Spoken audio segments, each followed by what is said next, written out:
So this is from when I've gone to a meetup, and it's about debugging and light profiling.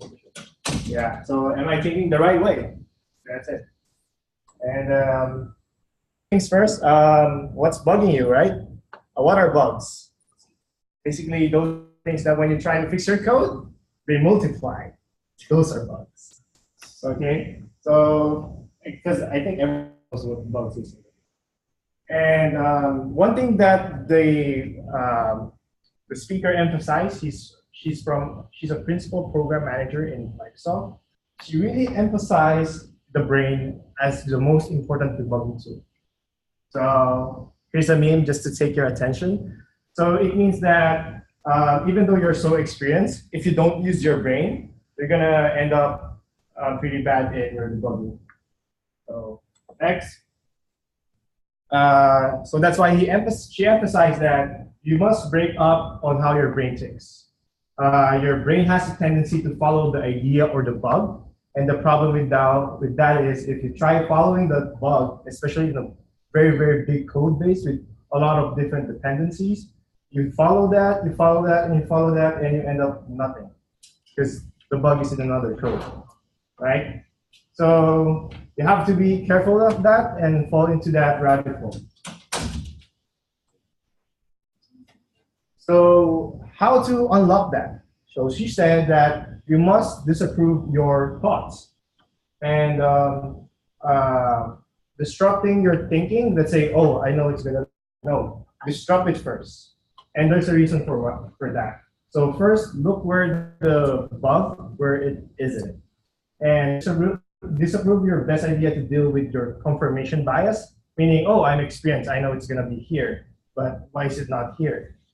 Now you would try to think, maybe it's more down there, and it's not, okay? So, and one thing she said that it's easier to test where the bug isn't.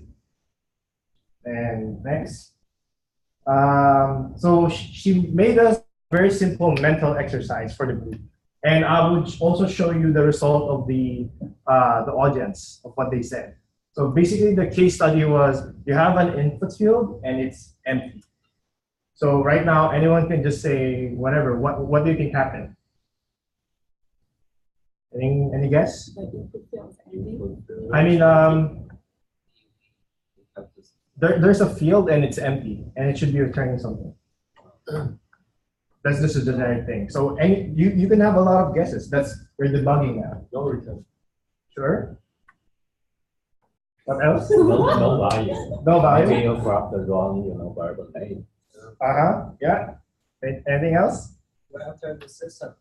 You enter the system Because the password is blank. Okay. Anything else? Okay. So again, debugging and thinking about it is there. That comes your creativeness and thinking outside of the box. So the next is these were the list of what the audiences thought of. So again, the query isn't returning the data.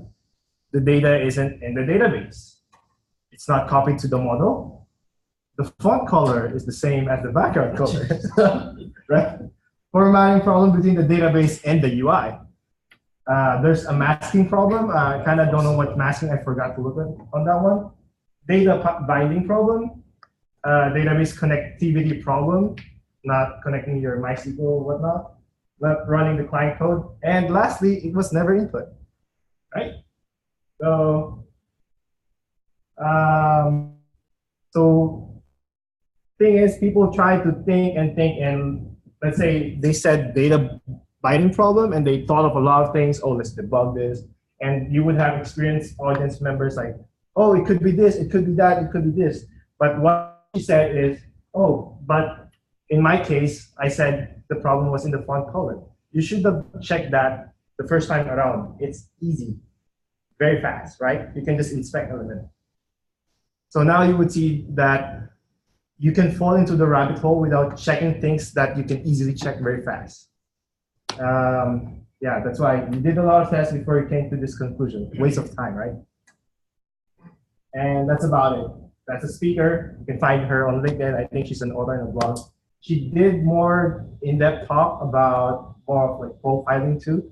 It was nice that the Visual Studio, which you don't use, the Visual Studio has this nice profiling, and you can see graphs and where is your hot functions, and you can discover that quickly with that one, with the profile. So that's me. Thank you. Thank you.